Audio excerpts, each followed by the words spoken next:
And salutations. This is the the holy spackle, and I am currently doing a panel discussion, kind of a small panel discussion, and we're going to explore the idea of a lonely creator. Did God create us because He was lonely? And with us today, I have a few people. I have Gus, who posed the question. Gus is an atheist, and Gus, how you doing today? Hi, Dieter. I'm And doing then fabulous. you're doing fabulous. And then I have Baldy. Baldy is a Catholic heretic. Just kidding. I mean, you're a Catholic. I was told there would be babies I could eat. Yes, I heard that Catholics eat babies just like atheists do. Yes. And then we have Gretchen, Catholic little C, Orthodox. How you doing, Gretchen? Gretchen's muted like a really good participant. Good Oh, job. thanks. I'm doing great. Thank you. Good. So I guess we'll start this conversation with Gus posing the question: did God create us because He's lonely? And I kind of liked how you worded it in Brojo's room, and so I don't know if you want to present that concept to us right now. Well, yeah, okay. Here's the thing. I mean, God. If you start with the belief that God is a being that exists outside of our concept of space and time, and the Bible has never given us any indication that there's anybody like God. Certainly, He's considered the uncaused cause, which leads me to believe that if there is a God. Now, keep in mind, folks, I haven't suddenly turned in my atheist card. I'm just saying, if there is a God, then this is a God who, there's nobody out there like him.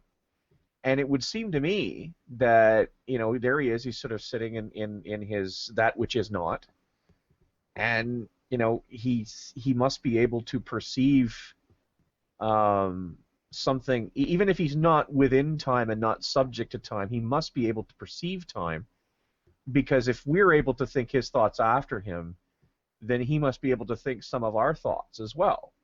And I think that one of those thoughts is the ability to perceive the progression of time, this instant versus that instant.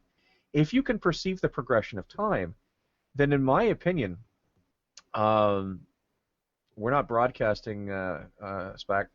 Yeah, okay, I'll hang on. Actually, you know Yeah, we what? are broadcasting. It's just went live. It's just caught up.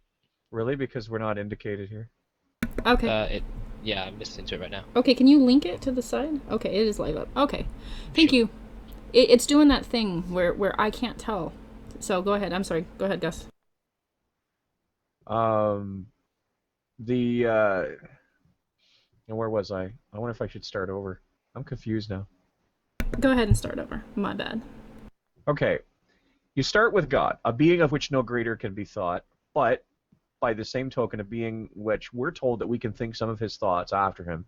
If we can think some of his thoughts after him, then he thinks some of our thoughts as well. Okay, hold on to that thought. God apparently exists outside of what you and I consider space and time. So, and we've never been given any indication that there's anything else like him out there. So he's by himself. So he would, in my opinion, he would understand or experience the progression of time, even if not subject to it. And if that's the case, he's capable of experiencing boredom, and he's capable of experiencing loneliness. Now, people think that God's perfection precludes that. I don't think that being perfect precludes you to outside considerations. I don't think that being a perfect being means that suddenly you're immune to all conditions of the thinking mind. And that being the case, I think when once God got bored, he said, well, let's see what I can do, and um, he willed something to happen because he is a creature of will. He willed something to happen, and boop, out came the universe, and he said, hey, this looks like fun. So he started making stuff, right? Made the cosmic everythings. He made the planets. He made the big planets, the little planets, the gas giants, the moons. Created the mechanisms by which everything moved together, like a clockmaker. Sort of put it all sort of together. Allowed the pieces to sort of move and then eventually, since he's timeless, but the universe isn't, he reached the end of it. He reached the end of his work. And now what? So he thought, well, if we can't zoom outwards, or perhaps he did. Perhaps he made all of the universes. He made all the universes, and then after making all these universes, no matter how much he made, he said, well, you know what? This is kind of fun, but I'm bored again. So eventually he said, what else can I do? Well, we can't zoom out. Let's zoom in. So let's go to these little planets, and let's see what we can do. I've got all these building blocks flying around. I've got all this potential involved in planets. Let's see what I can do. I can make things that can move around on their own and can reproduce. You know, God created reproduction. He didn't have it before. He wasn't a product of reproduction that we know of. So he created reproduction. He created all the necessary attributes of life, and he watched them.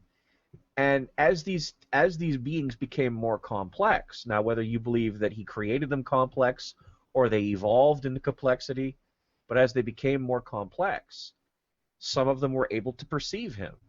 There are many people who think that dogs, cats, animals of a higher order can perceive God.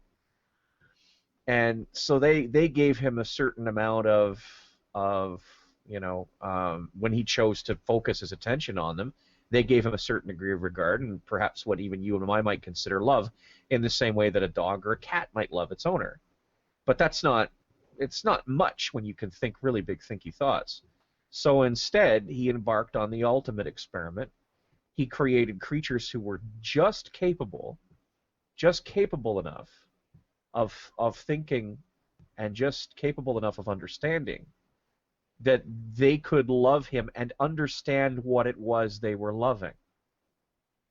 And I think that was something that he did, because once he came to realize that he could do that, it must have seemed irresistible to him.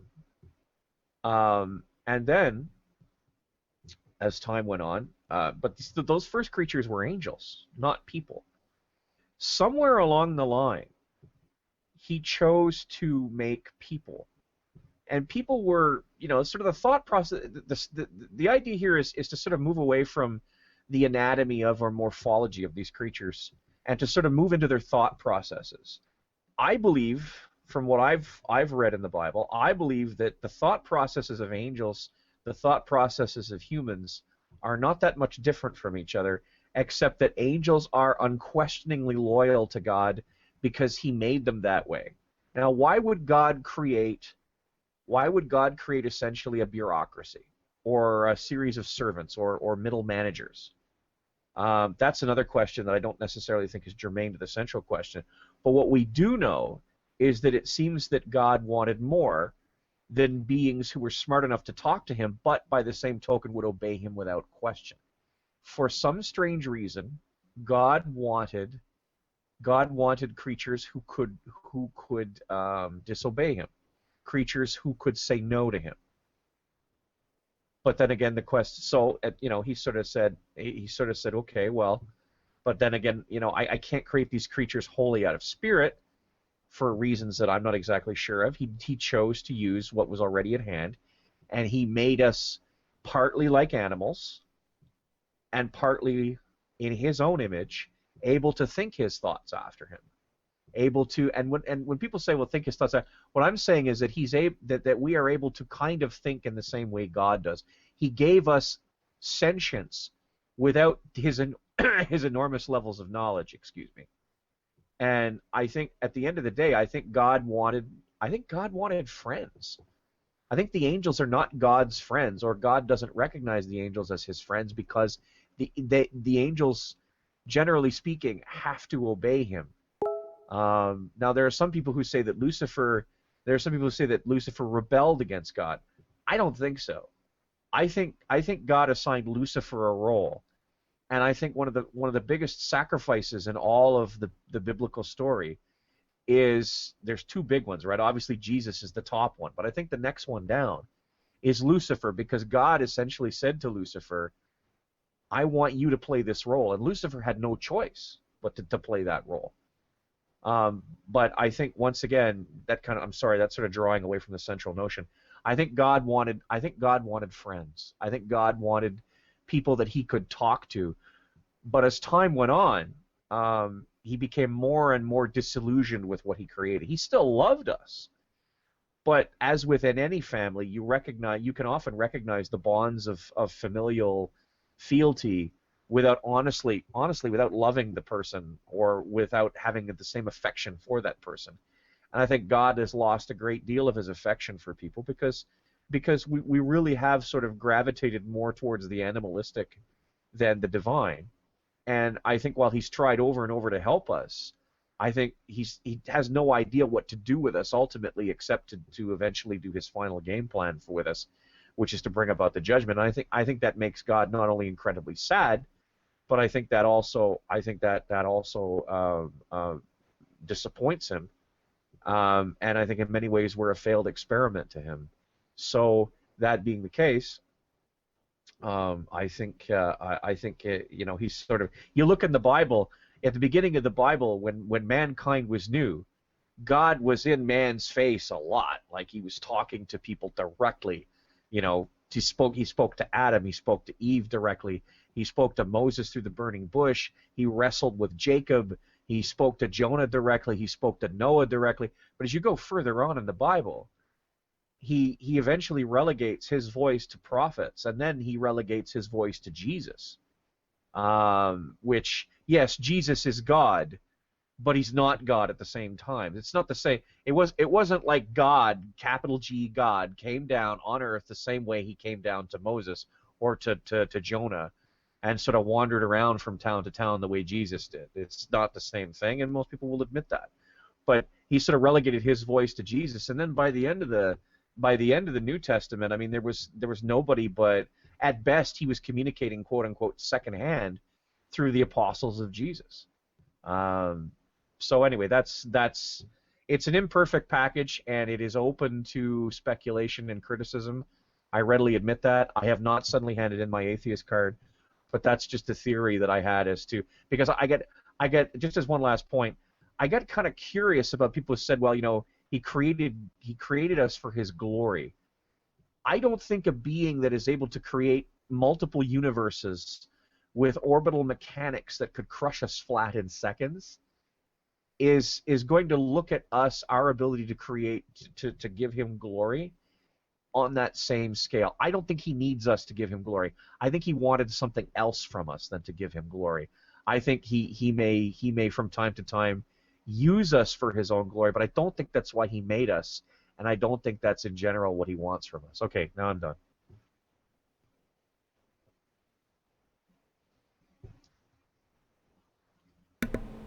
We're all silent. Shh. Okay. God creating us because he's lonely. I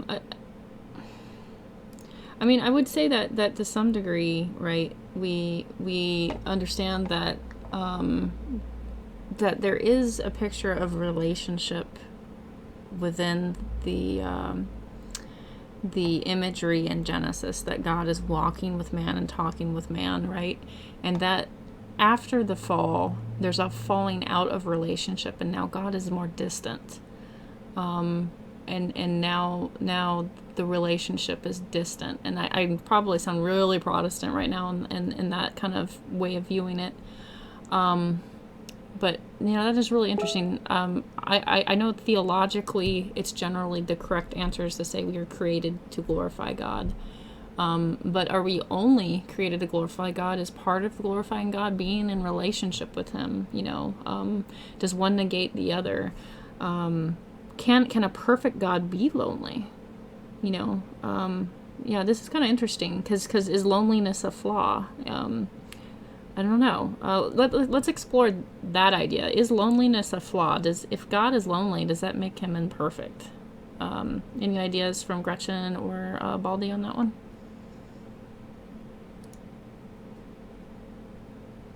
Baldy, Gretchen. Well, I was going to say ladies first. Oh, well, thank you. Okay. Would that be a fault or a flaw to be lonely as how we understand what lonely is? Okay. I would say no, because it wouldn't be a negative experience, but something that would lead towards a positive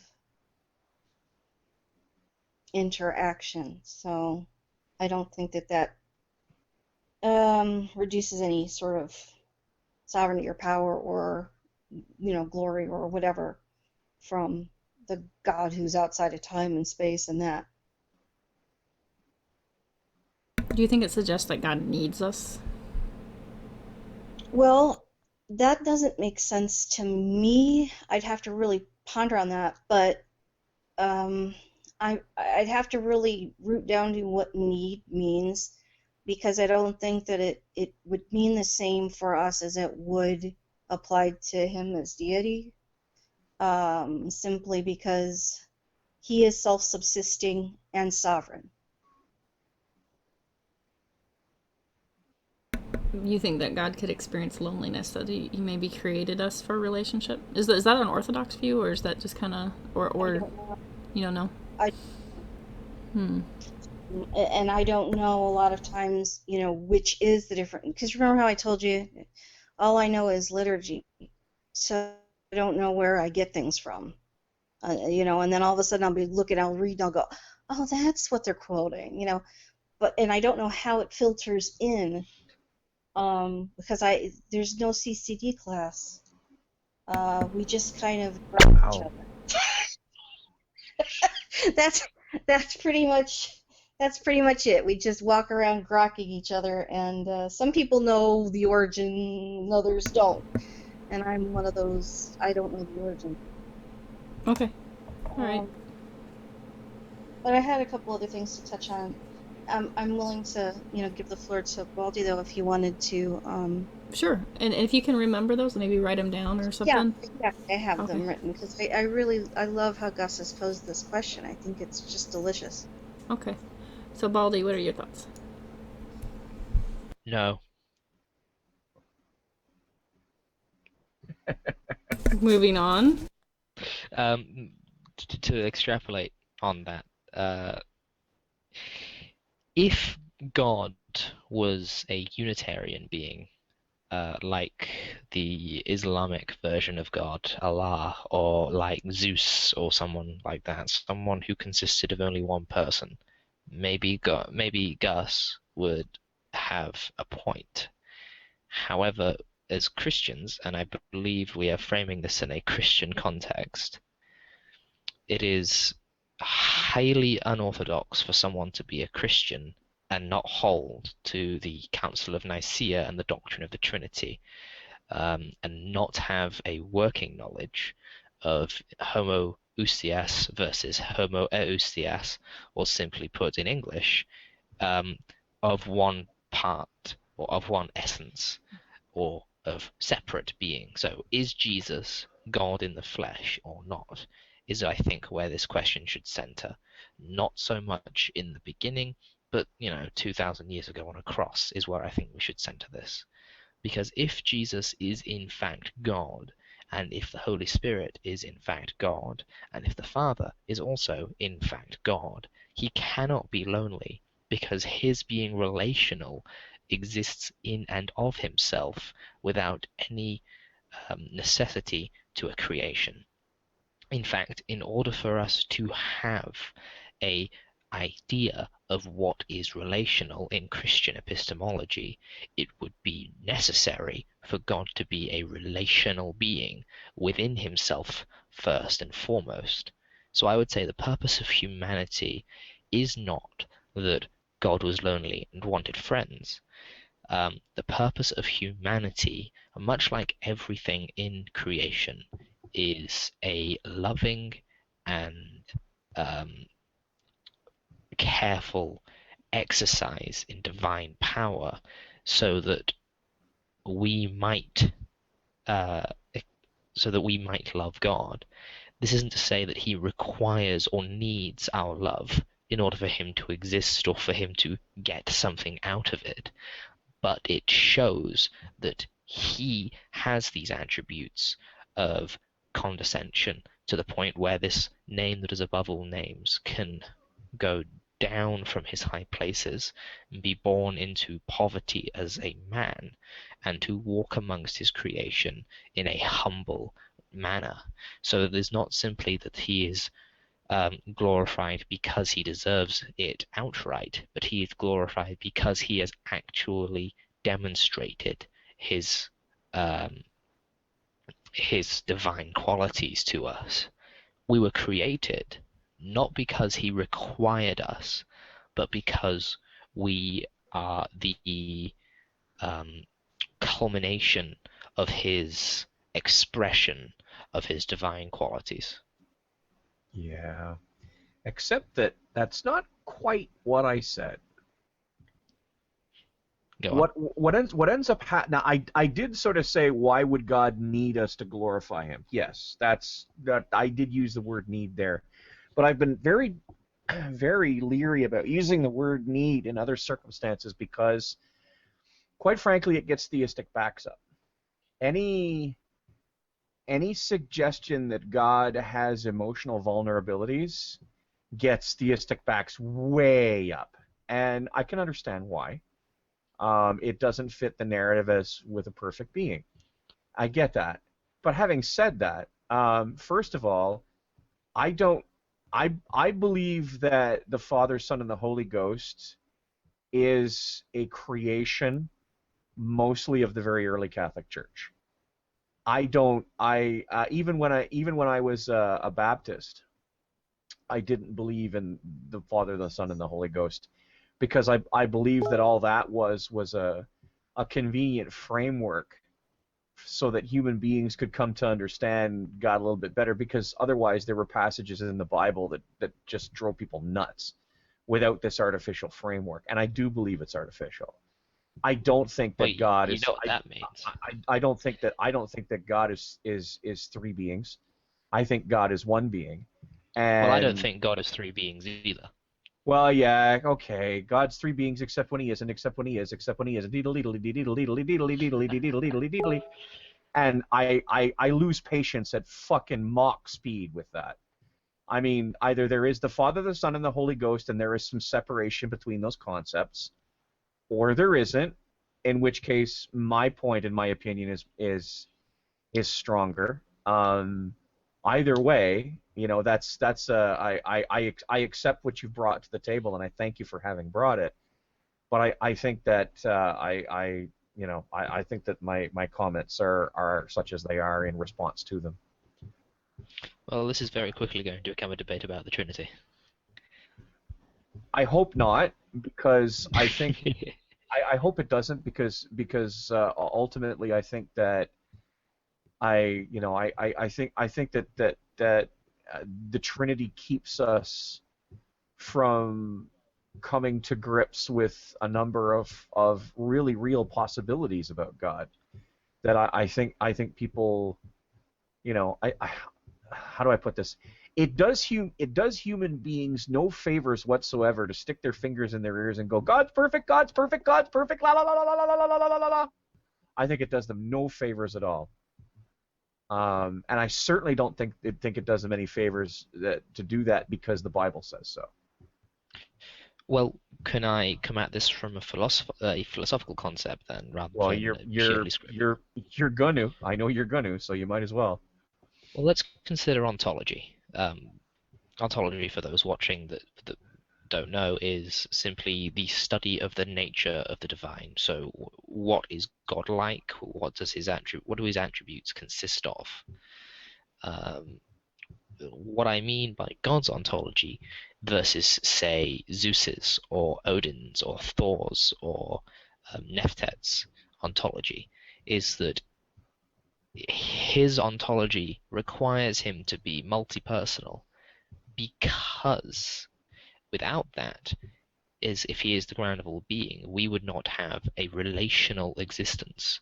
I would not relate to you and such, because it wouldn't have been encircled within the ground of being which we call God. If it was Thor or Nephtet or Odin or someone like that, we see a Unitarian being, one essence, one person.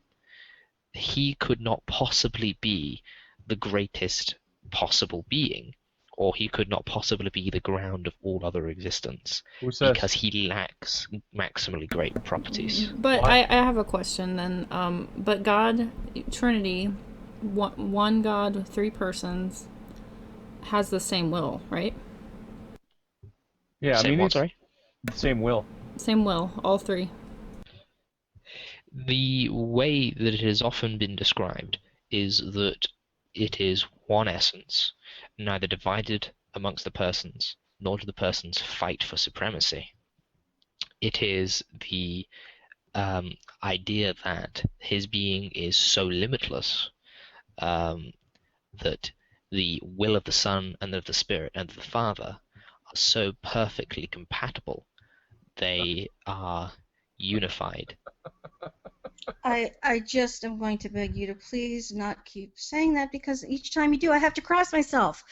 It's exhausting. Hey, it's a free workout for you. You Orthodox people are like, oh my gosh, oh my goodness. I have to. I liked the way you described that, actually. But I wanted to go back to something that you mentioned first to Gus in terms of the Council of Nicaea. And I promise, Baldy, I'm not saying this to argue with you, but I hope you find as funny as I do that I thought it was funny that you were saying about holding the Council of Nicaea regarding the Trinity filioque, but I'm not going to argue with you about that. Oh, we can talk Only about that if you because like. no, but the point was, I thought that was hilarious, because the first thing I thought when Gus, you were talking about when it was that you had been a Baptist, looking at the idea of the Trinity, and then you had these different descriptions, I thought, oh, well, of course that makes sense to me, because it's so patently different from the Catholic understanding, and that has to do with like the hypostatic union and da da da da da. So that was kind of interesting. I have tons of other things on my notes, more to say, but I don't want to dominate. So What do you think, You're Helena? so dominating. Or wait, is she still away? I don't know, but Jade's here. Jade, welcome. See, Jade's Catholic too, so I'm gonna get beaten up today. Well, actually, I Jade don't wanna has. beat you up. Jade often has different views. Jade, what do you make of an idea or concept that God made us because he was lonely? Well, that answers That's that what question you quickly, doesn't it? So, that being the case, I wanted to get to, it was interesting to me that Baldy said that, he conjectured, oh, that's more like Islam, or I guess, I don't remember what pantheon you referred to, Zeus or all someone, or of them. somebody, yeah, whatever. Because I've actually heard that idea as part of Hinduism and Buddhism, not all varieties, but big parts of them. So I know that that is actually the reason why given in those descriptions, but not for Islam. So, yeah, because there could be no loneliness. Well, with Islam, Muslims are very anti-Trinitarian. It's even got its own little passage in the Quran. Oh, Um, sure. the reason I brought Allah into this was because he lacks the great making properties, as they're often called, of relationalism, because he actually requires there to be a creation for him to relate to something. Well, Okay. I mean, Whereas the Christian, I it's mean, not. to me, if God is a being of which no greater can be thought, then he can do it. Like, I'm also one of those people who, I don't. It's funny because you talk to a lot of Christians and they're like, God has no limits except when he does, except when he doesn't, except when he does, except when he doesn't, except when he does. And to me, a being of which no greater can be thought can engage in actions that to us, with our logical minds, would be absolutely illogical, absolutely irrational. Gus, He can do can that. I ask you about that? Sure. Okay, because when you say that, I think, okay, you play all sorts of varieties of different kinds of games, and Yes. so you know what the rules are for either of those, Yes. any of them, Uh-huh. and you're aware of what you can do within each one. Yes, You're only confined to it because you're within that particular game. it's true. And I think one time you were saying something about how, maybe it was somebody else. Oh, I wish I could do what I can do this in that game that's not available as a feature or something. And I oh might have no, said yeah, something to that was effect. that you? Yeah, and so that's how I think that those are the confinements. They're strictly for playing the game, but they are not a definitive, ultimately. Okay. Okay. Might I add something? Well, one, I thought that example of the game Worlds versus the other worlds was actually very, very clever. However, we have to remember that we're talking about God, not a video game. So when Gus says God can do that which is illogical, I would have to ask him then, can God create a square circle, in his opinion, hypothetically, should he Yes. believe in God? Yes.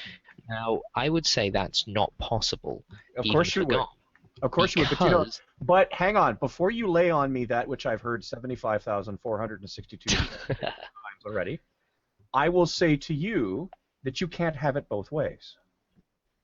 God is either I can't have my cake and eat it. God is either wholly other, which means Right. he has got things he can do that we can't possibly, that if exposed to would drive us mad. Okay? If he's wholly other, he has that capacity.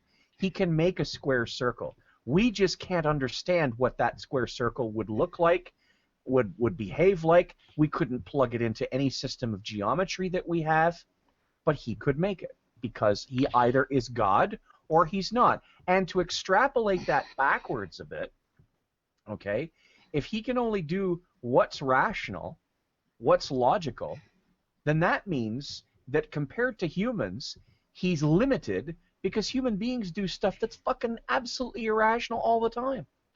Well, what my point was going to be was, if we're simply going to talk about God in terms of ontological makeup, the nature of God, what is he like, how does he function, I would talk about it in a Thomist style, where I say he is the ground of all being. And if the ground of all being dictates that square and circle are mutually exclusive qualities of different geometrical expressions, then it would follow that in the mind of God, from which all being springs, he has defined square and circle to be mutually exclusive. Has he? All-powerful in the Bible doesn't mean that he can do that which cannot be done, because that would be absurd. It means To he has us. authority over all things.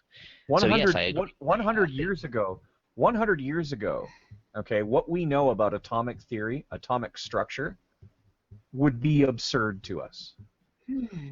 But it's still logically consistent.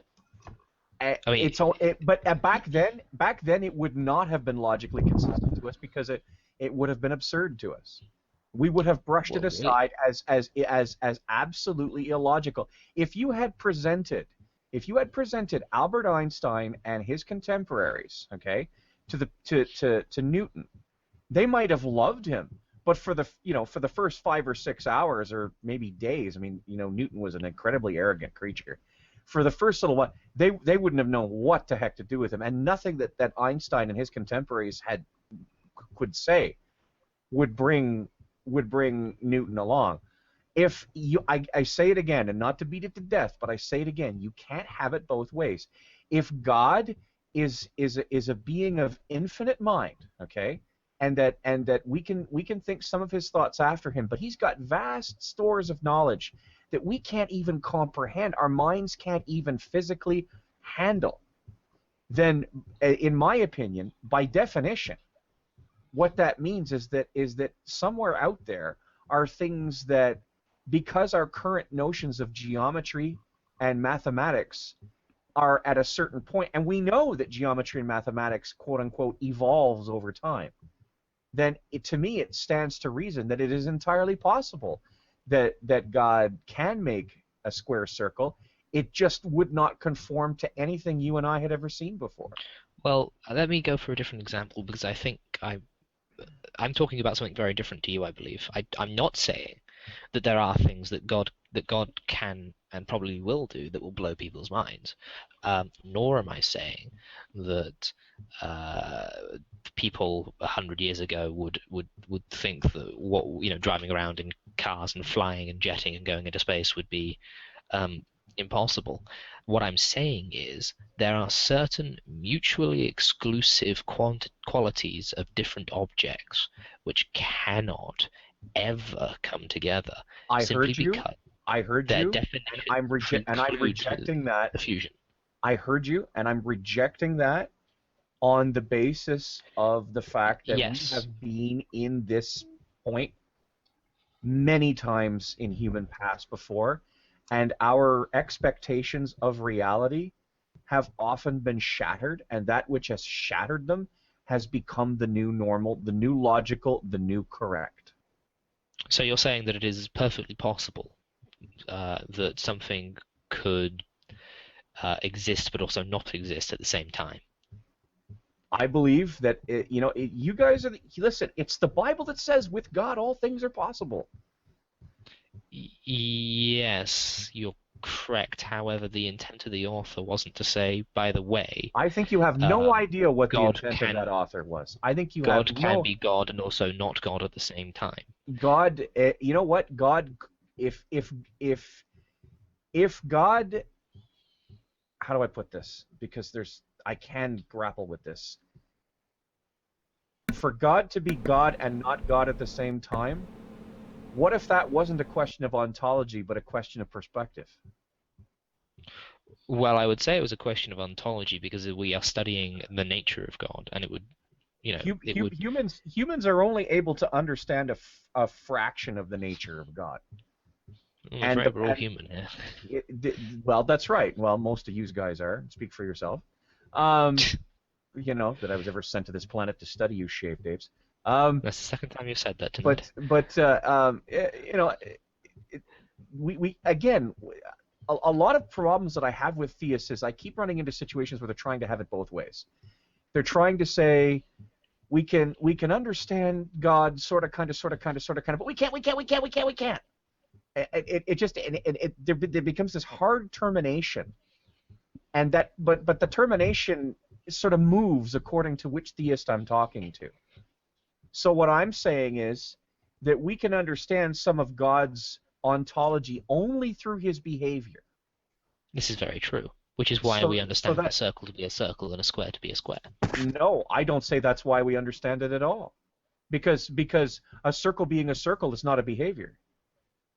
It's a property. But what I mean is like I said, is that coming from a Thomist perspective, the only reason we have any sort of idea of anything is because it is all grounded and rooted in the nature of God. That's great, but that sounds like precept by the back door, and Gussie don't do precept by the back door. Or the front door, for that matter. Well, Aristotle had the same sort of ideas, but he used the terminology of prime mover. It's an assumption, yes, but it's a necessary assumption for us to make things make sense of things. It is now. It's a hand. I mean, in order to think anything and have it stick, and not be constantly vicissitudinous in your thoughts, you have to ground it in something. But don't kid yourself. Aristotle was grounding his somethings in the gods of the day. So at the end of the day, I mean, he talked about the prime. He was more of a prime mover. Yeah, but I bet he wasn't all too loud about the prime mover when it was time to go give alms at the temple to Zeus. Like, come on. Well, the funny thing about that, and this is quite an interesting point of contention, a point of information, is there were very godless societies in ancient Greece. Not everyone worshipped. I mean, a lot of the oracles, such as the Oracle of Delphi, or some oracles in modern-day Turkey, a lot of people that went there didn't actually give alms or honor a god. They went there to post statues to say, look, we beat these guys. And it was the best bulletin board of the ancient world. That's fair enough. I would contend. Even if Aristotle was essentially looking at God, but he didn't realize it, I think at the end of the day, these are things that we've staked out for ourselves as axioms because we have no choice, because we are at a point in our development and in our intellects where we can't have both ends floating freely. Something's got to be anchored somewhere. But to me, that's neither here nor there. That doesn't necessarily mean that, God has to be the reason why, or we wouldn't. No. Don't sell it to me. I ain't buying it. But once again, we're getting away from. We talk about God's ontology, and I don't have a problem with talking about God's ontology. But the problem is that we have an entire Bible, okay, that is telling us things about God that isn't just what everybody is telling us that it's telling us about God. And that if we are made to think God's thoughts after him to a point, then it's not unreasonable that God could, that God could experience not necessarily needs, because I know what a trigger that is for a lot of theists, but that God could experience. Don't trigger me. God could experience boredom, and he could experience a small d desire. I don't necessarily think that's out of the realm of possibility. And more to the point, I don't necessarily think that just because it doesn't say so in the Bible that it didn't happen. Hi, Scott. Jade, you got to make sure you're muted and picking up a TV. Hello. How's everybody? Good, thanks. How about you? Good. I muted her just as she was about to try to talk. Oh. Mic check for Jade. Jade, can you talk? Jade. Can you hear me? Yes. Yeah, we can hear you. Yes. Ah, finally, it damn thing worked. I'm having computer problems, so I'm on an older computer that it kicked me out because it said computer went to sleep. I'm sitting here watching the computer, and no, it didn't go to sleep. Always something. Okay. So yeah. So what's the big topic? Did God create us because he was lonely? And I say that God created us because God has a perverse sense of humor. I could drink to that. I don't know if I'd call that a sense of humor. I mean, for something that has a perverse sense of humor, we apparently vex him so. Yeah? Who's tapping? Not me. Is that a British euphemism for something? Not I, said the blind man. yeah, That's a someone's British making euphemism. someone's making a tapping noise. I will say, Gus, you had me laughing in hysterics when I rewatched the Hangout from last night with Rose Patton. Yeah, you like that? Oh gosh, people at my office like, what is wrong with you? I'm like, Moderator, retrieve the topic. Yeah, we Oh, need to sorry. retrieve the topic because Yes, Baldy's being terribly stern. Terribly stern is Baldy being. so I apologize for my compliment. so Jade, In my defense, it is 4:20 in the morning. will you let me know when you You're need the to one that develop- said you stayed up all night and you were good to go, so you don't get to have it both ways. So God made us because he has a perverse sense of humor. What Yes. do you think that God is a relational God, Jade? I don't know. But honestly, have you met And we lost Jade. us? No, she's back. No, she's gone. Yeah, I'm back. Try it Yeah, again. this connection Honestly, have you sucks met right what? now. I said, have you met us? What other excuse could there be? Oh. Like I said, he made us because he was lonesome. I disagree. I know. I don't know if you can ascribe human emotions to God. I think if we can think his thoughts after him, then he can feel our feelings after us.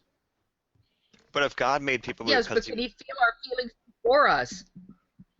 For, as in I like, think she said Before us. oh, before us? Of course. Before us. Of course. You sunk my battleship. Listen, Dick, you're the one that said we had to get back on the topic, okay? I'm sorry, it was there. I had to take it. Uh-huh. We'll have none of that. We'll have none of that British elitism here, Mister. I'm sorry, there was elitism as soon as I joined the call. Protestants often will assert a personal God, and we use a lot of the terms that way. And I think you lose some of the personalness of God, maybe, well, not even in Calvinism, because God can still be painted by a Calvinist as this dashing white knight that rescues his bride from the dragon, as Jimmy Stevens so eloquently puts it. And you go, wow, you made Calvinism Jimmy Stevens so can make beautiful. who eloquent and beautiful. Right?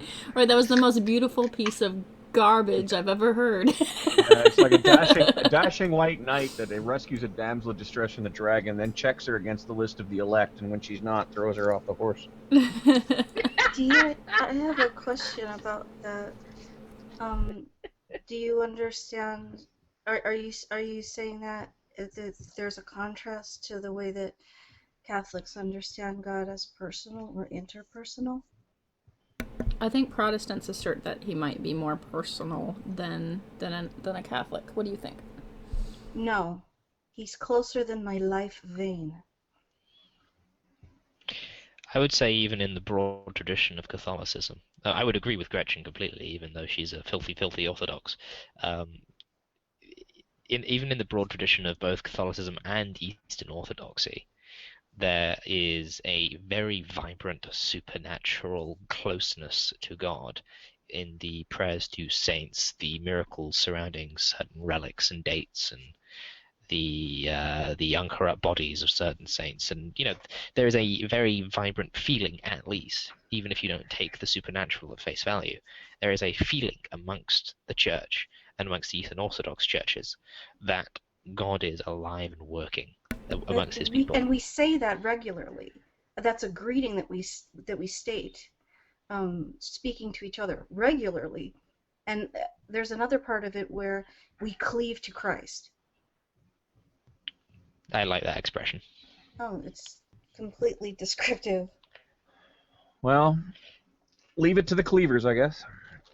Also, let's look at a subject I really like to talk about, and that is simply the Eucharist. How awesome you are? Oh, okay, sorry.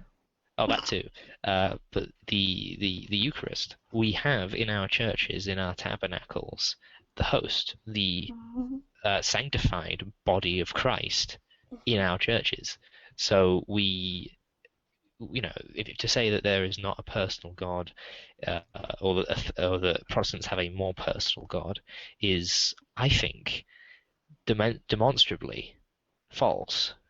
Because I can go into church, I can look in the little cupboard, and I can look at God. It's a physical experience. I'm shaking my head. Yeah, I don't want it to sound as if some sort of contest, in that kind of a way. You know me. I'm not really threatened by the liturgical. I'm just saying that I think that the way that the terminologies maybe, and because I don't really understand Protestant terminologies at all. The other thing I came from it. The other thing to keep in mind, Gretchen, is that you possess a very unique point of view almost in everyone here in the community. I don't know. I know there's probably one or two other Greek Orthodoxes out there, but you're the only one that I know personally, and the only one that I know has the presence of mind and calmness of demeanor to explain the Greek Orthodox position in the face of all of these terrible, oppressive Catholics. Look at them. Oh, that's fine. I'm a impressive Armenians, impressive everybody. It's you who gives me courage, because, and I literally think of it like this: I think that you are most ripe for every kind of exercise mentally to question these things, because you play games, and so you can imagine worlds with every different kind of possibility. Yeah, I think one of the things that theism rightly cautions us against is the over-exercise of imagination. I think because theism concerns itself with heresy, and I don't, and so as a result, I think I can go places in my speculations where most theists are like, nope, nope, nope. I know. I go to some pretty fantastic places in my thinking. Yeah, I know. I know you do, but they involve dancers, and that's all that. Yeah, but I idolize Gus. I don't know you that well. Oh my Okay, gosh. enough with the mutual backpacking here. The bat packing? What is a bat But pack? The Mowdy's not even backpacking. here. Mowdy is not even here. We need someone get Mowdy. We need backslap stat. I loves me the Mowdy. But no, I just thought that it would. I lost it. Carry on. It's your fault, Scott, you bastard. Well, so I do what I have to do, I hear you. So We you haven't guys actually really... heard from Scott on this yet. Or Helen, I don't Yes, think. yeah, Scott, say something. Something. What's the question? Oh my God! Did you not see the sign over the door of the hangout? I did. Okay, Or hold on. did you? Did God create us because he was lonely? So pretend Yeah, pretend okay, you're LARPing. Pretend you're LARPing and you're a Christian. Did God create people because he was lonely? I don't know, because, I mean, have you seen people? No, but that's not the point, though. Sadly, yes. Obviously, look at You'd make a great Thomist or a great Calvinist. who? Me? Oh, him? Yeah, because you're like, have you seen people? Have you seen the depravity? Well, stop going to Walmart. I'm not going. No, I'm blind. Thanks for bringing that up, though. I'm not saying, like, have you seen people as far as, like, Walmart people, but just like the people we interact with on here. If it's kind of like if God was lonely, like, I want to create some friends. Would you really be friends with some of these imbeciles Sure. on here? Really? But you could be friends with the little 6-year-old girl who puts her hands together in church and with absolutely no hint of pretense whatsoever says, "God, hi, it's me." You Yeah, could be friends. You could be. Look, You could Scott, be. I'm You could. friends with Gus, so my answer is yes. You could. You could Right. be. You could be friends with. You could be friends with the missionary in West Africa who gets up at the crack of dawn and ministers to the sick all day and all night and asks for nothing in return for it, but the ability to do it the next day. You Yeah, could, I mean, it's no secret that me and Matt Slick are pretty chummy, and people can judge all they want, whatever. So I mean, yeah, I guess you make a good point, I mean, I think if God is omniscient and He sees us all for what we are, I think what drives Him crazy and delights Him at the same time is that we are such a mixed bag. Yeah. And honestly, I'm not necessarily sure that God understands why. Yeah, I mean, I think if we all had the same friends with the same personalities, I think our lives would be pretty boring. Right? Am I crazy? Sure. And I mean, it has a, not for the, theists will often sort of skirt this by saying, well, if God was just going to make us imperfect, then we wouldn't have free will. I'm not exactly sure how that happens, but if God was going to create us such that we would always choose the correct thing, then this would interfere with our free will, and God would be making slaves, and you don't want God to make slaves, do you? Right. But if God is a maximal being, and God hates sin, detests it, if it's an offense unto God's sight, then why would He create a race of individuals that He already knew were going to be balls deep in sin? Why would He do that? I can Okay, attempt so- to answer. Yeah, Oh, go ahead, Gretchen. I'd really like to hear what you say about sin, because that was something that I really tacked onto. Oh, me?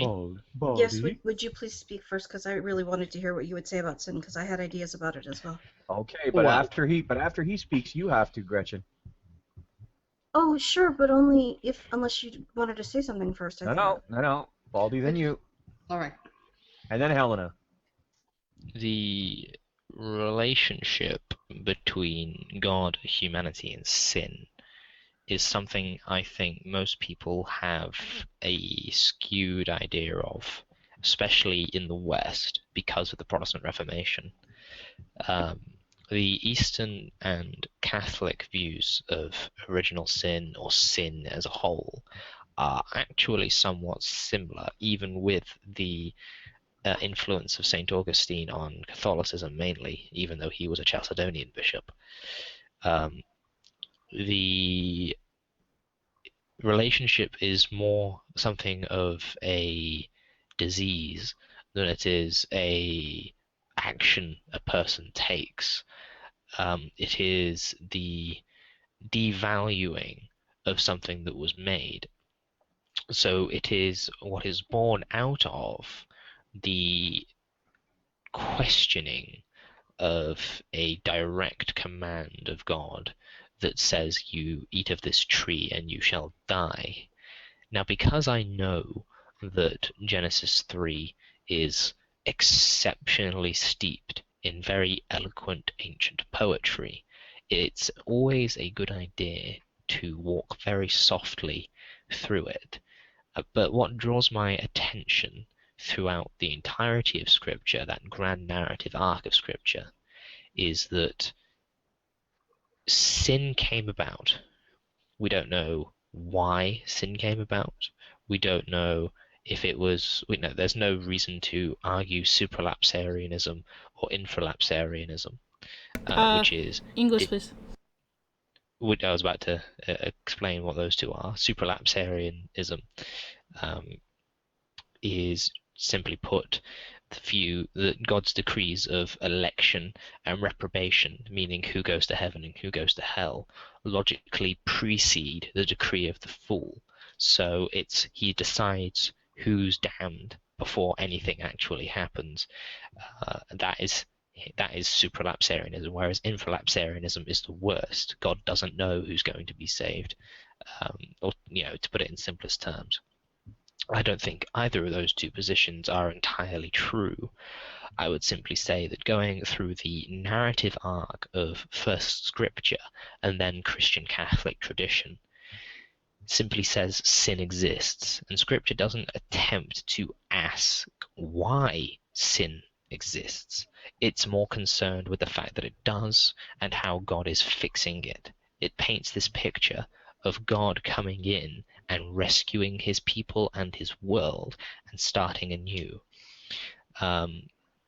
To ask about why sin might be a thing, why it exists, what is its purpose if it has one, is to ask a question that Scripture, in my view, cannot actually tell us, because it is not concerned with why it is concerned with that it is, and that this is how it is going to be fixed through the finished work of Jesus Christ. I think you're going for a record, Baldy, because I think that's the third question you've answered that I haven't asked. But having said that, let us ask the dear and lovely Gretchen. Thanks. Okay. I'll just point out some differences in theological descriptions coming from Roman Catholicism and how it is in similarity and yet in contrast with Eastern Orthodoxy. Viewing, we will call the church the hospital for ill souls. So the idea of disease is used as a description, but actually it's not definitive in the sense that we come into a fallen world. We do not believe in original sin, and that people are good.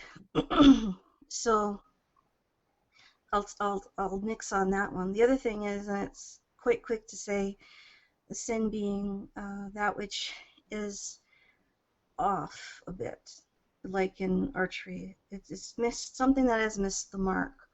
And I'll give a really easy earthly type of an example.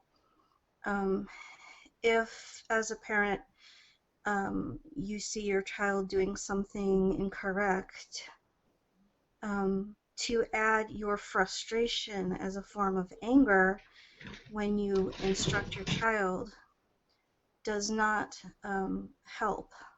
All it does is compact things. So to add the ideas of shame, or I'll just stick with shame. in the idea of what sin is, simply try again,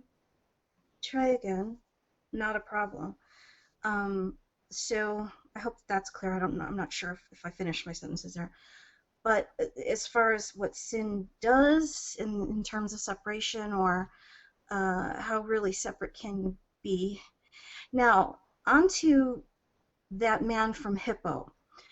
Monica is not pleased, and your saint to our blessed. Remember I love Saint Marcion. Monica. Love her. Yeah, but the point of it is, don't Chalcedon, that's Marcion. And Origen also mixed him up as well, like a swizzle stick in the brain. So when you say that with Augustine, it's not quite. I mean, I love to blame everything on him. Okay, I really do. I mean, I will. I know. Yeah, but truly, it's Marcion, not Chalcedonian, having to do with that. I would contend historically. If that's not the case, educate me. Helena? Yeah. Well, you wanted to say something. So say something already. Oh, I don't have much to say about this particular topic. I was just going to say I don't think that it's possible for God to have created people because he was lonely. You don't think it's possible? Why? Because in order to feel lonely, lonely is missing something. But if there weren't any people, he wouldn't be missing them. So he couldn't be feeling lonely. You feel lonely after you've had an experience and you're used to it, and you miss it, and you're craving what you had. You can't understand what loneliness is if you've always only ever been alone. That's the way I see it. I think that would be the case for a human. I don't think it would be the case for God. I would agree with that statement, and I'll take that one even further, because there's a description that as you become more human, accepting of your human flaws and foibles, the more vulnerable you become, the more human you become, the more I hate to say this phrase because it's so misinterpreted. Oh gosh, I'm forgetting the word that it's called. Theosis. That's right. Yeah, but see, I'm scared to say that in Protestant because it just, it sounds so satanic and stuff. It gets misinterpreted Evil too quickly. Catholics. We don't actually have any Protestants here. I'm just saying that if you. I'm if a Protestant. person... You don't count. Oh my He was ready gosh. for that. Anyways, so I didn't know you were counting, but what you call it? I did want to harken back to something that Gus had mentioned. Well, wait. I wanted you to finish up with this thing first. Theosis. I get so cautious to say it because you don't have to say it. Easily confused. Tell me Theosis. why you think God could be lonely. That's it. Well, that's what I'm saying. Theosis. Well, I don't know what that word means. Yeah, I don't understand. that's what I'm saying. I'm too want me cautious to. Would you like me to define theosis? In 2 sentences Also, or less. very imperfect kind of way to be. I'd rather just skip on to Lucifer because that's what I wanted to talk about from what Gus said, and I thought that was more fun because I'm trying to. Okay, well, part. Sure. So can we go to the Lucifer part? Okay, I loved what you said about that, and the part of Willy Wonka where Charlie is tested, and who's the name of the character that's the other chocolate maker? Oh, Slug. Slugworth. Yeah, Slugworth. Okay, yeah, exactly. You got me there. You got me. Yeah. I've never. It's been a long time since I read the book, and I never saw the movie. So. No, it's true. Well, I won't What the force heck is- you. What? I won't force you to watch the one with Johnny Depp or something, but the one from the 70s. Oh my gosh, you're missing out. Okay. I believe you. What happens is there's a test given by Willy Wonka to Charlie, where he has someone who works for him pose as the other chocolate maker, enticing him to have an opportunity to betray him. And when he gets in trouble, he doesn't go away using that opportunity to betray Willie, even though he has the opportunity to, and that's the final test that he passes, which was all set up, and that's how he wins it at the end.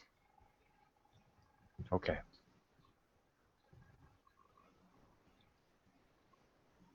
Oh, I remember the other thing I wanted to say. So last night I was talking about how in Hebrew it starts with the second letter.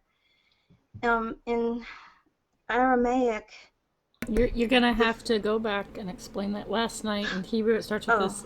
We were talking about names like Eli, right? Yeah. Eli, like Eleanor, El Shaddai, Illinois. I'm from Illinois. That's why. But I always have trouble saying it, but I know. El Elyon. Yeah, it's El Elyon. Anyways, so we were talking about the totality of God in terms of male and female and the different descriptors of, the one who is the Almighty or this and that and the other. And I was talking about how in Hebrew that the phrase that we recognize in English, so familiar as in the beginning, in Hebrew, it begins with the second letter of the alphabet, and that there's a symbol to that which has to do with not only duality but interactiveness in terms of a relationship between human and divine. Now, what's really strange is in the Aramaic, it doesn't start that way. In fact, it simply starts God. Okay, so there's no phrase in the beginning. It's just God created. Okay, and I think that's it means something else altogether when it's that.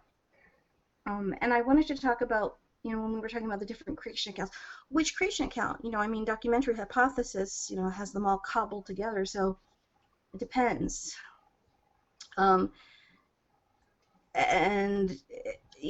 is it directly spoken to Eve? Because the next thing we know, it was spoken to Adam, and that's how he was put in charge. But then the next thing we read is she's being propositioned by.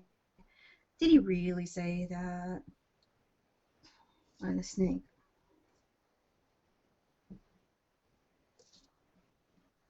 Gotcha. Oh, I remember the other thing. Proverbs 25. Now, here's the problem with this.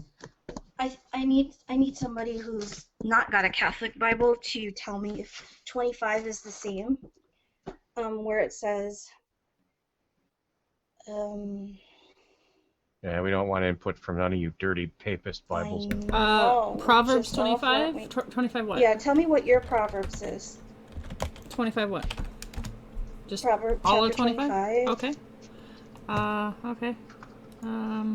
Beep boop pop boop beep. There you go. That's an odd proverb. What does it mean? No. I mean, would you read it to me? What you have? Sure. Hang on. Yeah. Okay. It's the same. Okay. These are the profound. That I think explains a lot of what we were talking about in terms of the reason of creation. Did he do it out of loneliness? That kind of thing. So when I read that, that just reminded me of the question. So, in terms of, it is the glory of God to keep secret a matter, but the glory of the king is to search it out. The king being, Christ came to earth. Anyways, so okay, now I'll shut.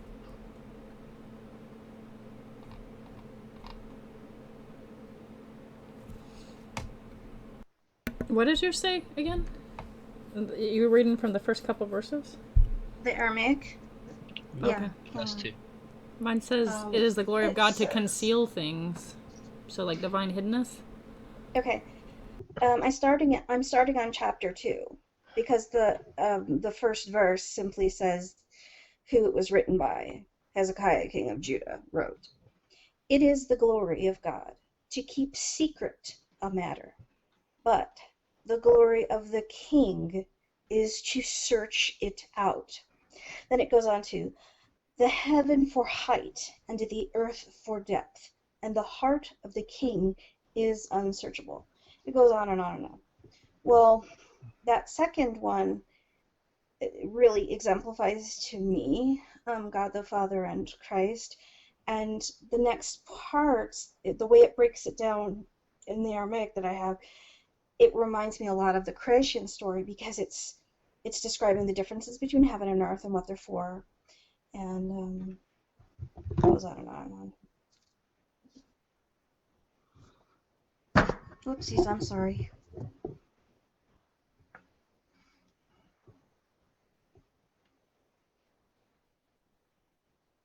Oh. Okay. So,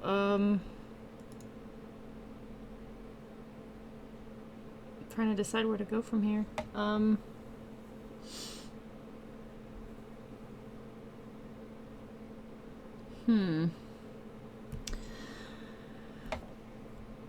I think we sort of have a kind of a nod to Gus in a way for you that I think all of us that are Christian, except Jade, you might have a more. Sometimes you've described God as more distant than us. That God is relational, and if we look at Christ, you know, God in flesh, Emmanuel means God with us, right? It means that's literally what it means is God with us. And so if God in flesh and a God that bothers to create sentient beings that reach out and search for him, like clearly God is relational to some degree. So is God lonely? Maybe the question I would say is, does God desire relation with you? You know? And that's kind of why I always ask a deist about that, because deists say, no, God is, you know, God, if God is a sentient being or a being that you know, has, you know, great, consciously created, not a source, but something that's consciously created physics and art and the whole universe expanse and time and space and everything. If God consciously created that and then consciously created creatures that are relational, then would God also be relational? Which is interesting, because I always kind of ask, well, how do you get, you know, relational creatures from a non-relational God? I don't know. Jade, is God distant in your mind? More like a deist God that you reach out to, or? Yeah, I have pretty strong deist tendencies in a sense. I don't think, I mean, you know, I think we can speak to God and God can speak to us, but I don't think God interferes with us on a day-to-day level, so to speak. Do you believe in Yeah, providence, sure like the concept of concept of providence? To some extent.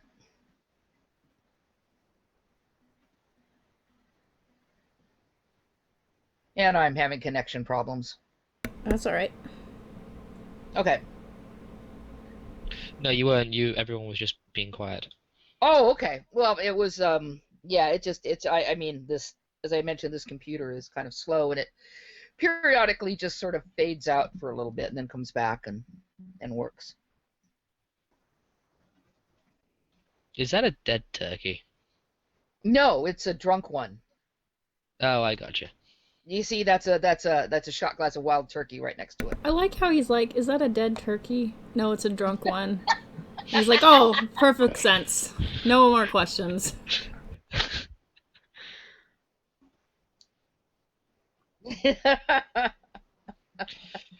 I think we have a sort of divided room over this topic, which is I wasn't really expecting. You thought there'd be like 6 people going, Gus, you're off your nut. Yeah. Oh, but Gus, we already knew that. This is also true. Well, some truths bear repeating. Gus, Oh, you're off your Gus, nut. you're off your nut. Nice, Weldy. Poor cow. There is a kernel of truth to all jokes, but that doesn't mean they're totally true. If you don't think Gus is off his nut, you're off your nut. I'm Yeah. happy to be off my nut with Gus. And that I is would not a really know where that's euphemism. And that is not a euphemism. I feel so uncomfortable. I need to say Hail Marys or something. Baldy, are you a priest yet? Can I go to confession? You sound like a fucking priest? Not yet. There's a reason why he's not a priest yet. Yeah, I need to wash my mouth out with soap. Well, there's the Eucharist. That's fine. You'll be fine. I think I might need to take bleach rather than wine. No, no, no. Hair shirt. Yeah. Oh, did I say that out loud? I'm sorry. Okay, so can I I mean, say I something mean- completely inappropriate now? If you thought that I hadn't before or yet. Gus, do you know what really cracks me up and how my brain works in this sick, sick way? Tell me. When you say these things where you'll say, well, but you can't have it both ways, da-da-dee-da-dee-da. And I think, in a joking way, oh, that's just bi hatred.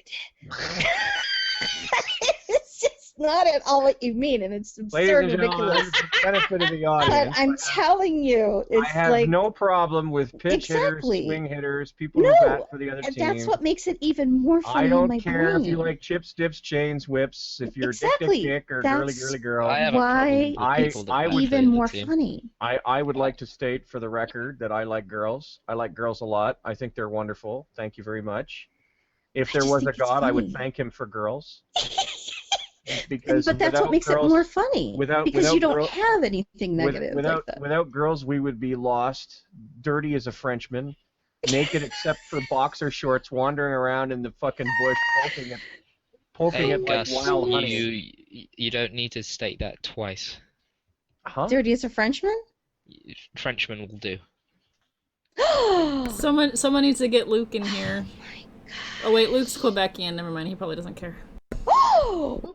Ooh! Oh my I'm goodness, English. that's even What do you worse. expect? Ouch. We've slaughtered Frenchmen in the thousands. I. Thank I you, think Gus, for letting We've me said be everything that we can inappropriate. say about this. I'm so sorry.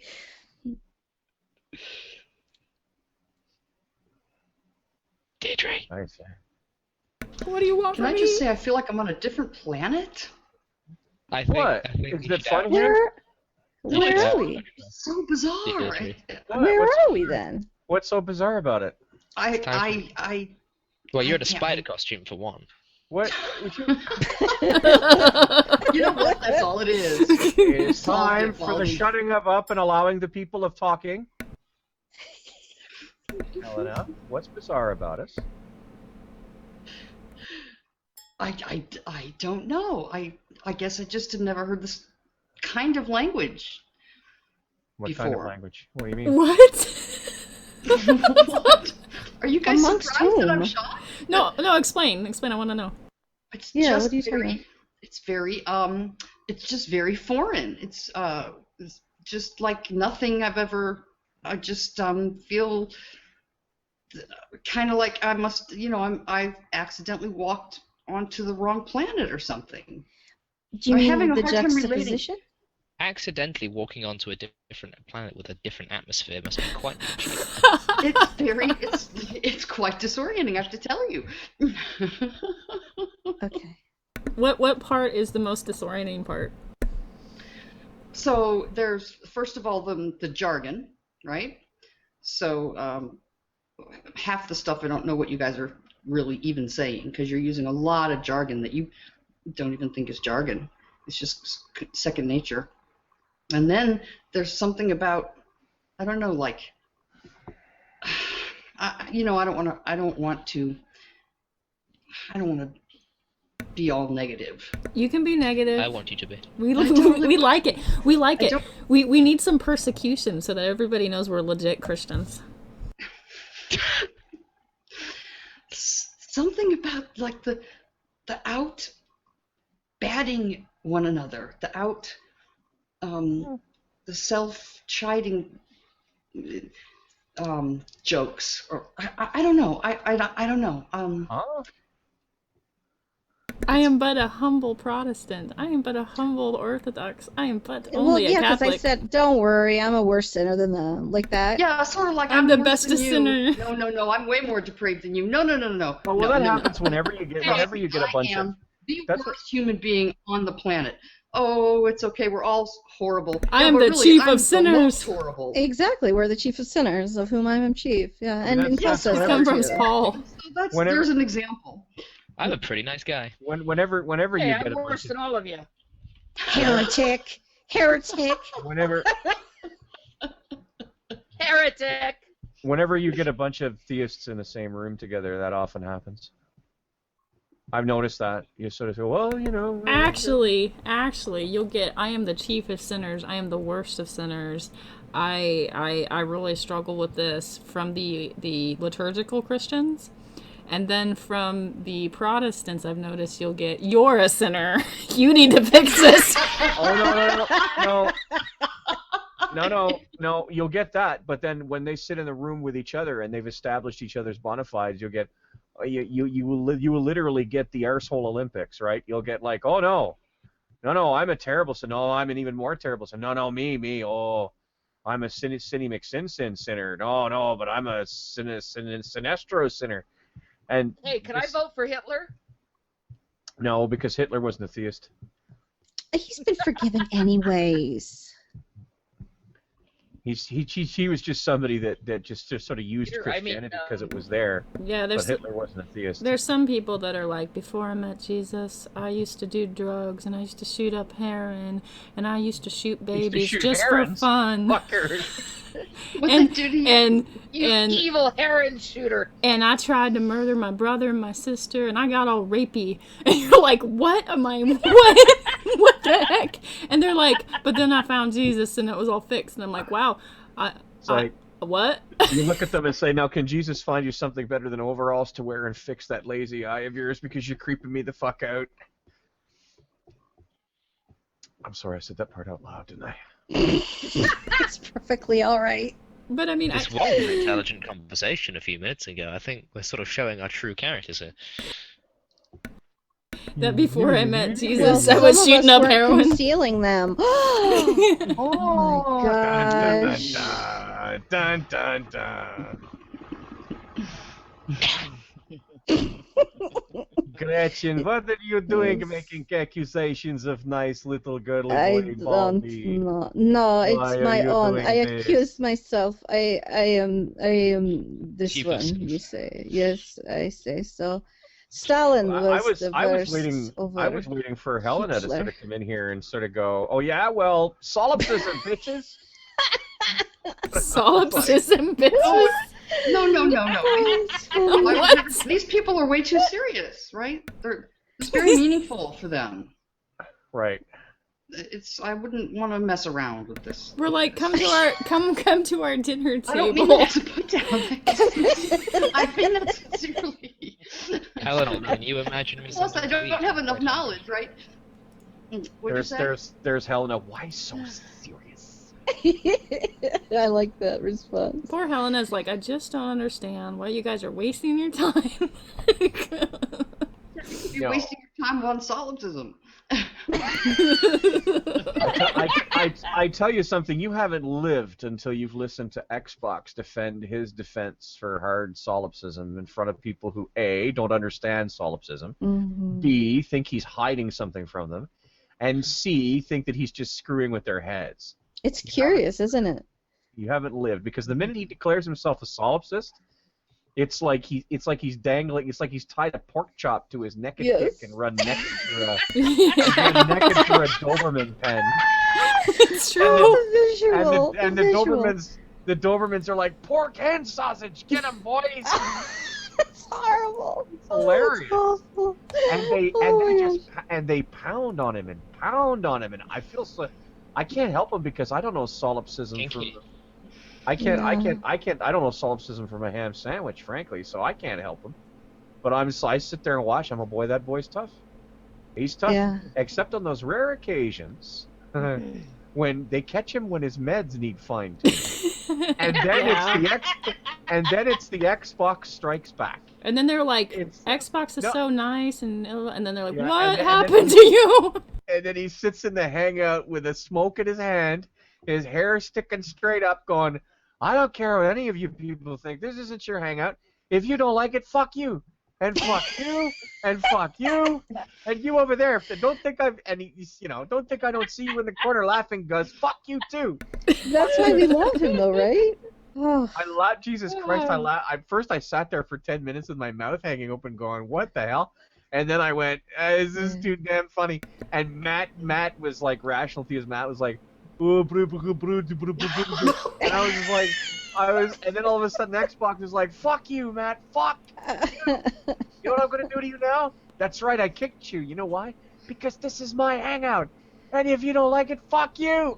oh my gosh. Jesus, I laughed. I But, love like, Xbox. He needs those once in a while. He really does, because he puts up with a lot of crap in his hangs. But like, go That's Xbox! I'm funny. sitting there with a big foam finger. Xbox, Xbox. A foam Na, figure. na, na. Hey, Xbox. Anyway, so, but that's My me. That's me. goodness. I'm a rough boy. I got a bit of the hurly burly going on. So but no, I thought Helena was going to come here and bring, but she made an interesting point that how could you possibly know loneliness if you've never known part of being a community, or you've never been around anybody else and it's just you and there's nothing wrong with you. How can you know loneliness? And that's a good question. And like I said, I think it applies to everybody but God. Because I think God was able to cast his mind. I think God was able to cast his mind beyond his immediacy. And because otherwise, if that's the case, why did he make a universe? He didn't need one. Well, I'm going to make a universe. When people say for my glory, that's a bit of a nebulous term. Okay, Like, can I try to? there's a bit of nebulousness there. And I have a funny feeling that for his glory is a euphemism for because I could and because I Okay. had nothing better to do any old how.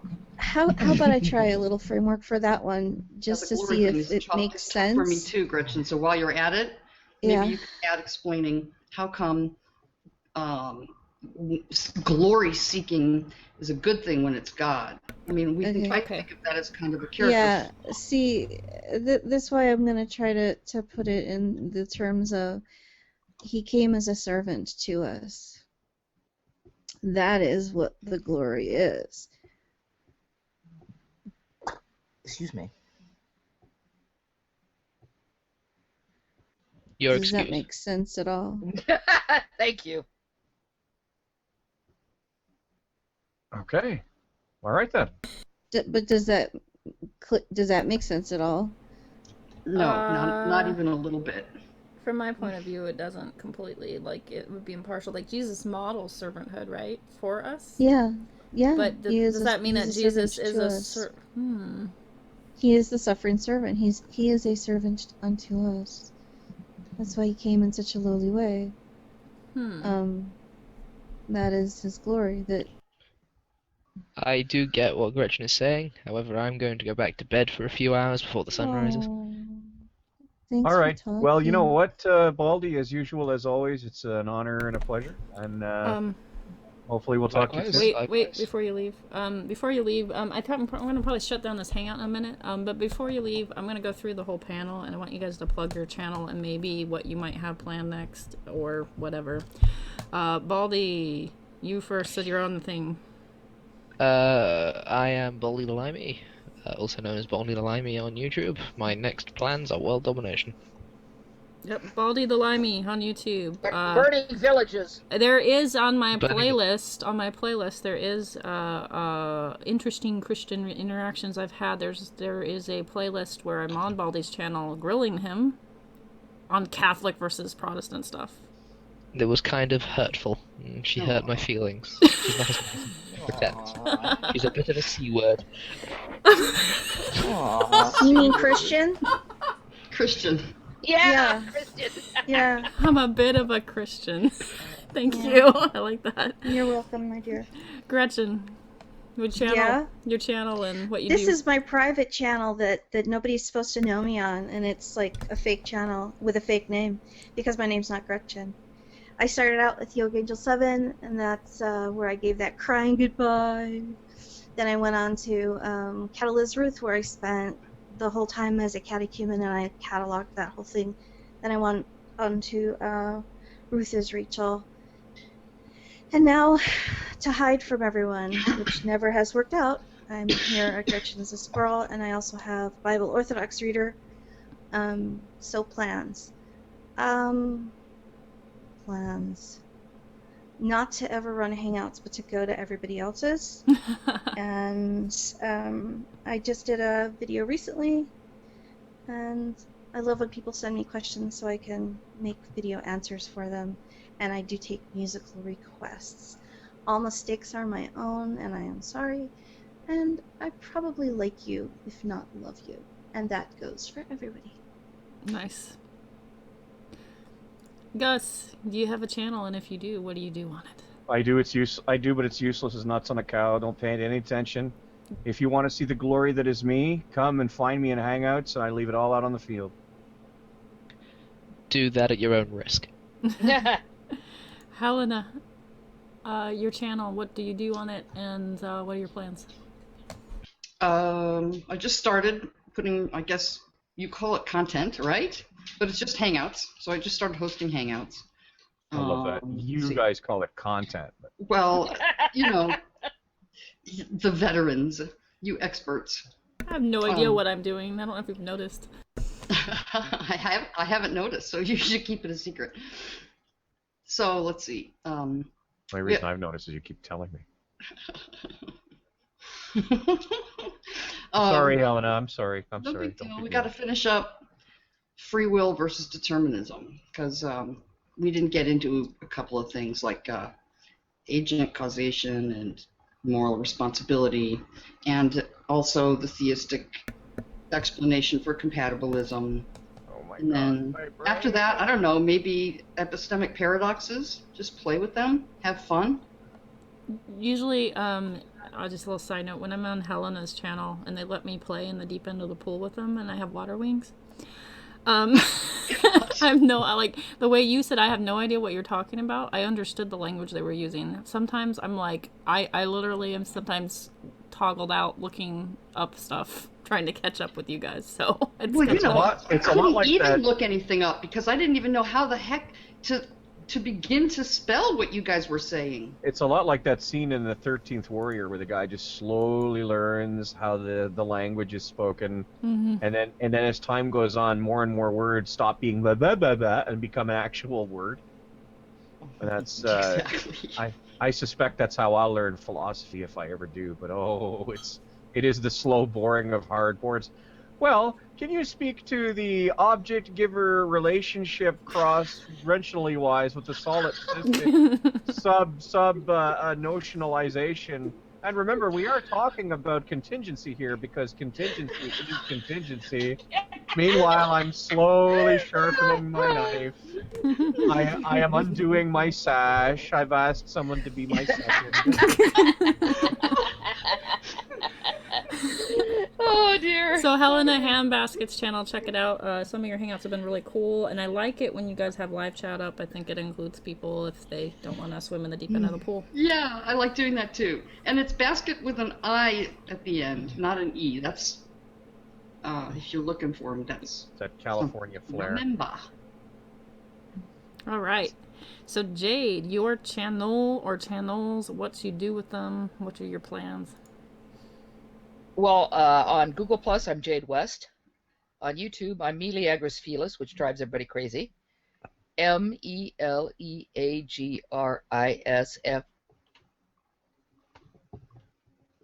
So you had to look that up.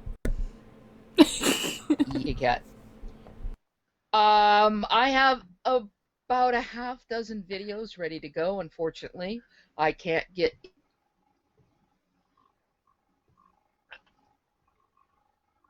This is a really bad time for There are internet connections to several act up. on. Yeah. Oh, can you hear me now? Yeah, no. Yep. Okay. So anyway, I have about a half dozen videos ready to go when I get back into my main computer. Several on evolution, one on beginning chemistry, and a couple more. I did one on Matt Slick's very, very, very bad statistics on homosexuality that he has on carm.org. Matt I, Slick is I've- a like I've scumbag. It's really good. I've seen your video about those homosexual statistics, and that is some kick-ass stuff. Absolutely, I saw it it- too.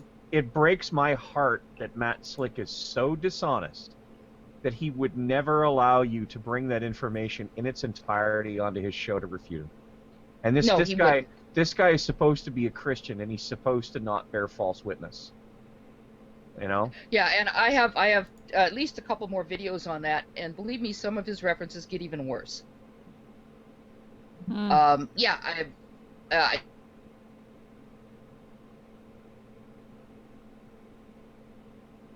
Oh, poor Jade. We lost her again. it just or for the statistics he's spouting, or he has read them and he knows that they're no good. Yeah. Yeah, so I, for one, agree. yeah, I would agree that Matt Slick's use of the Kinsey, the statistics, they're very fear-driven. You know, watch out, the homosexuals are going to take over. Kind of stuff, and it's, I don't know. It's Jade does try to point out like what's kind of wrong with it. Just went wonky. Yeah, there we go. You back? Yeah, I'm back. Okay. So yeah, you made a video taking apart Matt Slick's numbers. Yeah. I highly recommend that. Yeah, I made one video. I have at least two more coming because it's really bad what he's done. Really bad. And a couple people here have seen the video and they can vouch for it. Yeah. What's one thing that I think Baldy and I have had conversations about is the treatment of people who are gay. Even non-acting gay people in the Christian community are treated badly.